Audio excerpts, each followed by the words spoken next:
മലയാളികൾക്കേറെ പ്രിയങ്കരിയായ ഗായികയാണ് ഉഷ ഉതുപ്പ് എന്നത്. Star singer എന്ന reality ഷോയിൽ ജഡ്ജായി എത്തിയതിനെ തുടർന്ന് കേരളത്തിൽ ഉഷ ഉതുപ്പ് കൂടുതൽ പ്രിയങ്കരിയായി മാറി. വളരെ പെട്ടെന്ന് തന്നെ മലയാളികളുടെ ദീദിയായി ഉഷ ഉതുപ്പ് മാറുകയായിരുന്നു. മാത്രമല്ല, ഇന്ത്യ മുഴുവൻ അറിയപ്പെടുന്ന ഉഷ ഉതുപ്പ് പല ഭാഷകളിലും പാടി തന്റെ വ്യക്തിമുദ്ര പതിപ്പിച്ചതുമാണ്. 77-കാരിയായിട്ടുള്ള ഉഷ ഉതുപ്പ് ഇന്നും സംഗീത രംഗത്ത് വളരെ സജീവ സാന്നിധ്യമായിട്ടാണ് നിലനിൽക്കുന്നത്.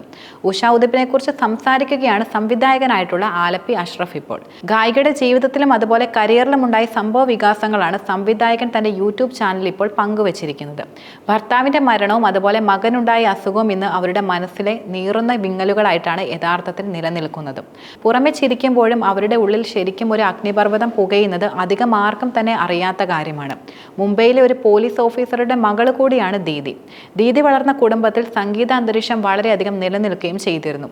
പാട്ട് പഠിക്കാൻ അയച്ചപ്പോൾ ഈ കുട്ടിക്ക് പാടാൻ പറ്റില്ലെന്ന് സംഗീത അധ്യാപകൻ പറയുകയും ചെയ്തു. അതിനുള്ള പ്രധാന കാരണമായി അധ്യാപകൻ പറഞ്ഞിരുന്നത് ആണുങ്ങളുടെ ശബ്ദം എന്നായിരുന്നു. പക്ഷെ പാട്ടിനോടുള്ള താല്പര്യം പരിഗണിച്ചു നോക്കുമ്പോൾ മറ്റൊരാൾ ഉഷ ഉതുപ്പിനെ പാട്ട് പഠിപ്പിക്കാൻ തയ്യാറാണെന്ന് ആലപ്പി അഷ്റഫ് വെളിപ്പെടുത്തുകയുണ്ടായി. പിന്നീട് നൈറ്റ് ക്ലബ്ബുകളിൽ പാടുകയും ചെയ്തു. ബോംബെയിലെ ഒരു നൈറ്റ് ക്ലബ്ബിൽ പാടിയതോടെ കലാരംഗത്തെ അവരുടെ തലവര യഥാർത്ഥത്തിൽ മാറുകയായിരുന്നു. ഹിന്ദി സിനിമാ രംഗത്തെ സംഗീത സംവിധായകരും താരങ്ങളും പിന്നീട് സ്ഥിരം സന്ദർശകരായി മാറി. അവരുമായുള്ള ബന്ധത്തിലൂടെയായിരുന്നു ഹിന്ദി സിനിമയിലേക്ക് കൂടുതലും താരത്തിന് വഴി തുറന്നിരുന്നത്. ഹരേ രാമ ഹരേ കൃഷ്ണ എന്ന സിനിമയിൽ ആശാ പ്ലോസയ്ക്കൊപ്പം ഉഷ ഉതുപ്പ് പാടിയിരുന്നു. ആ സിനിമയിലെ എല്ലാ ഗാനങ്ങളും പിന്നീട് ഹിറ്റായി മാറുകയായിരുന്നു. ഉഷ ഉതുപ്പിന്റെ കരിയറിൽ തുടർന്ന് വലിയ ഉയർച്ചയും ഉണ്ടായി. നിരവധി ഭാഷകളിൽ താരം പാടുകയും ചെയ്തു. ഒരിക്കൽ അമിതാഭ് ബച്ചൻ ആളുകളുടെ ഇടയിൽ വെച്ച് ദീദിയുടെ കയ്യിൽ കയറി പിടിക്കുകയുണ്ടായി. തുടർന്ന് വളരെയധികം ദേഷ്യത്തോടെ ദീദി ആ കൈ തട്ടി മാറ്റുകയും ചെയ്തു. അതിനുശേഷം അത് ഇഷ്ടപ്പെടാത്ത അമിതാഭ് ബച്ചൻ എന്റെ കയ്യിൽ ഒന്ന് സ്പർശിക്കാൻ എത്ര സ്ത്രീകൾ കൊതിക്കുന്നുണ്ടെന്ന് അറിയാമോ എന്ന് ദീദിയോട് പറയുകയായിരുന്നു.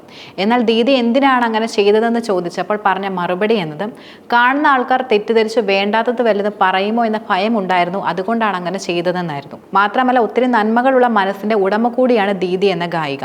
മറ്റുള്ളവരുടെ വേദനകളും പ്രയാസങ്ങളും കാണുമ്പോൾ പെട്ടെന്ന് മനസ്സലിയുകയും അതുപോലെ അവരെ തനിക്കാകും വിധം സഹായിക്കുകയും ചെയ്യുന്ന വ്യക്തി കൂടിയാണ് ദീദി എന്ന ഉഷ ഉതുപ്പ് എന്നും ആലപ്പി അഷ്റഫ് തുറന്നു പറഞ്ഞു. ജാനി ചാക്കോ എന്നായിരുന്നു ഉഷ ഉതുപ്പിന്റെ ഭർത്താവിന്റെ പേര്. ഗായികയുടെ രണ്ടാം വിവാഹം കൂടിയായിരുന്നു ഇത്. രാമു എന്നായിരുന്നു ആദ്യ ഭർത്താവിന്റെ പേര്. ഈ ബന്ധം പിരിഞ്ഞാണ് ജാനി ചാക്കോയെ വിവാഹം ചെയ്തിരുന്നത്. 2024 ജാനി ചാക്കോ മരിച്ചിരുന്നത്. 78 വയസ്സായിരുന്നു അദ്ദേഹത്തിന് ഉണ്ടായിരുന്നത്. സംഗീത ലോകത്ത് സമഗ്ര സംഭാവനകൾ നൽകിയ ഉഷ ഉതുപ്പിന് പത്മശ്രീ പത്മഭൂഷൺ പുരസ്കാരം നൽകി രാജ്യം ആദരിക്കുകയും ചെയ്തിട്ടുണ്ട്. 2011 പത്മശ്രീ താരത്തിന് ലഭിച്ചിരുന്നത്. 2024 പത്മഭൂഷണും ഗായികയ്ക്ക് ലഭിക്കുകയുണ്ടായി.